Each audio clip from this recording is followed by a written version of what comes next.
The attic was dark and silent, a forgotten realm above the bustling household below. It was filled with the musty scent of forgotten things, a place where time seemed to stand still. Cobwebs clung to Sarah's face as she pushed through discarded furniture, each step stirring up clouds of dust. She stumbled over a chipped porcelain doll, its painted eyes staring blankly, almost accusingly, from the floor. She was searching for old photo albums, a request from her grandmother, but found something else entirely. A leather-bound diary, tucked beneath a broken floorboard, caught her eye. Drawn by an unknown force, Sarah untied the ribbon and opened the book, her hands trembling slightly. The first entry sent a shiver down her spine, the words echoing in her mind. "The clock struck midnight and shadows danced in the corner of my room," it read, the ink slightly smudged.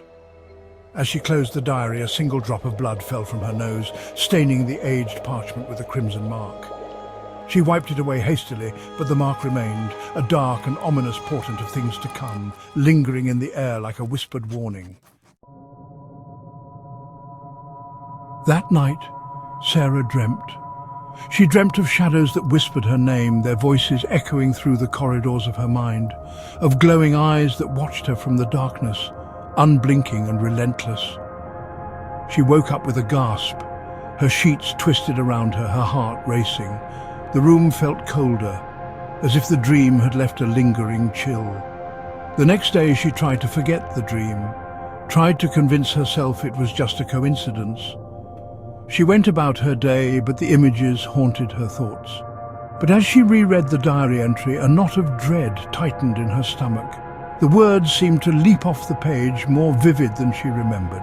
She flipped through the pages, each one filled with vivid descriptions of nightmares, each more terrifying than the last. The ink seemed darker, the words more sinister. One entry described a monstrous spider with eyes that burned like hot coals, trapping her in its web. She could almost feel the sticky threads wrapping around her. She stopped reading it, hoping that if she ignored it, it would go away. But deep down, she knew the nightmares were far from over. The nightmares began to bleed into her waking hours. Shadows seemed to twist and writhe at the edge of her vision. One evening, while walking home from school, Sarah saw it. A monstrous spider, its eyes glowing like hot coals, just as described in the diary. Panic seized her. She turned to run, but the spider was faster. It lunged, its web shooting out, tangling around her legs. She screamed, kicking and thrashing, but it was no use. Just as it was about to sink its fangs into her, she woke up. It was just a dream, she told herself, her heart still pounding in her chest. Desperate, Sarah tried to destroy the diary. She threw it in the fireplace, watching as the flames licked at the leather cover. But the fire had no effect. She tried to tear it apart, to rip out the pages, but the paper resisted her every attempt. The diary was indestructible, bound to her by an unseen force. She tried to get rid of it, throwing it in the trash, burying it in the backyard. But each time it reappeared in her room, back on her bedside table. She was trapped, living in a waking nightmare with no escape in sight. Defeated, Sarah sat in her room, the weight of her family's secrets pressing down on her shoulders. The diary resting on her lap felt heavier than ever, as if it contained the burdens of generations.